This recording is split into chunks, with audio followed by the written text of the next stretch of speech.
Friends வணக்கம். நான் Caroline. Welcome to rich food சமையல். இப்போ நம்ம என்ன பார்க்க போறோம்னா, இந்த இலையை தாங்க பார்க்க போறோம். இந்த இலைக்கு பேர் வந்து மூக்கரட்டா இலைன்னு சொல்லுவாங்க. இது நம்ம உடம்புல உள்ள கிட்னில உள்ள அழுக்கெல்லாம் வெளியேற்றி நச்சு பொருள்களை அகற்றி வெளியேற்றிடுங்க. இது ரொம்ப அருமையானது. சிறுநீரகத்தை சுத்தப்படுத்துங்க.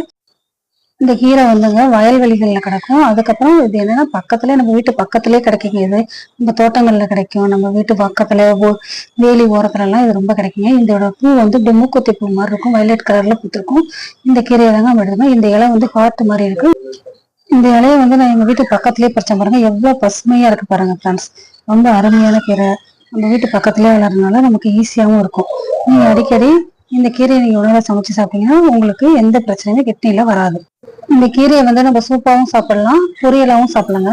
நம்ம கீரை கடையும் போது அந்த கீரையில ஒரு கைப்பிடி அளவு போட்டு நம்ம கீரை சமைச்சு சாப்பிட்டோம்னா நமக்கு ரொம்ப நல்லா இருக்கும். இந்த கீரையை வந்து நான் சூப்பாக தான் துவைக்க போறேன். இந்த கீரையை ஏற்கனவே வந்து மஞ்சளும் உப்பும் கலந்து ஒரு அரை மணி நேரம் ஊற வச்சுட்டேன்.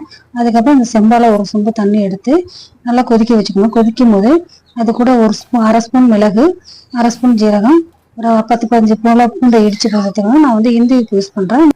உப்பு வந்து எந்த உப்பு வேணாலும் போட்டுக்கலாம் ஃப்ரெண்ட்ஸ். அதுக்கப்புறம் ஒரு கையளவு கீரையை பறித்து அதில் சுத்தம் பண்ண கீரையை எடுத்து போட்டுக்கிட்டேன். அதுக்கப்புறம் ஒரு 5 போல சின்ன வெங்காயத்தை நசுக்கி போட்டுட்டேன் ஃப்ரெண்ட்ஸ். அவ்வளோதான். நல்லா கொதிக்கிற வரைக்கும் நம்ம வெயிட் பண்ணணும். நல்லா இப்போ பாருங்க எவ்வளோ தளதளன்னு நல்லா கொதிக்குது. கொதிச்சோன்னா நம்ம வந்து சிம்மில் வச்சுட்டு மூடி போட்டு ஒரு 10 நிமிஷம் திரும்பவும் அதை சிம்மிலே அப்படியே வச்சுட்டு வந்துட வேண்டியது.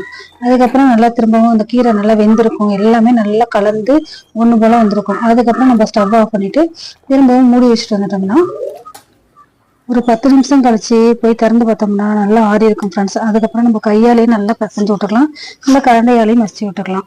நம்ம அதை வந்து மசிச்சதை வந்து நம்ம வடிகட்டி டம்ளர்ல எடுத்து நம்ம பார்த்தீங்கன்னா பாருங்க ஃப்ரெண்ட்ஸ் எவ்வளோ சூப்பராகவும் அருமையாகவும் இருக்கு. இந்த மூக்கரட்டா சூப்பு நல்லா இருக்கும். இது வந்து சூப்பாக சாப்பிட்றப்ப இந்த ஒரு நவநமப்பு இருக்கும், அது இருக்காது. இந்த கீரையா தனியாக செஞ்சு சாப்பிட்றப்பா இருக்கும். அதனாலதான் கீரையோட சேர்த்து சாப்பிட்டோம்னா இந்த நவநமப்பு இருக்காது ஃப்ரெண்ட்ஸ். பாருங்க ரொம்ப சூப்பராக. இப்போ வந்து எங்க வீட்டுக்காரருக்கு தான் நான் அதை கொடுக்க போறேன். இன்னைக்கு வந்து 3வது நாள். இந்த சூப்பு வந்து தொடர்ந்து 3 நாள் தான் குடிக்கணும். அதுக்கப்புறம் குடிக்கக்கூடாது. வாரத்துல 3 நாள் குடிச்சா போதும். ரொம்ப அருமையா இருக்கும். இப்போ நான் அவருக்கு தான் கொடுக்க போறேன்.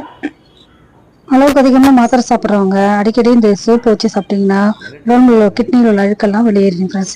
இது அவ்வளோதான் ஃப்ரெண்ட்ஸ். இந்த வீடியோ பிடிச்சிருந்தா லைக் பண்ணுங்க, ஷேர் பண்ணுங்க, கமெண்ட் பண்ணுங்க. Thank you friend. பாய்.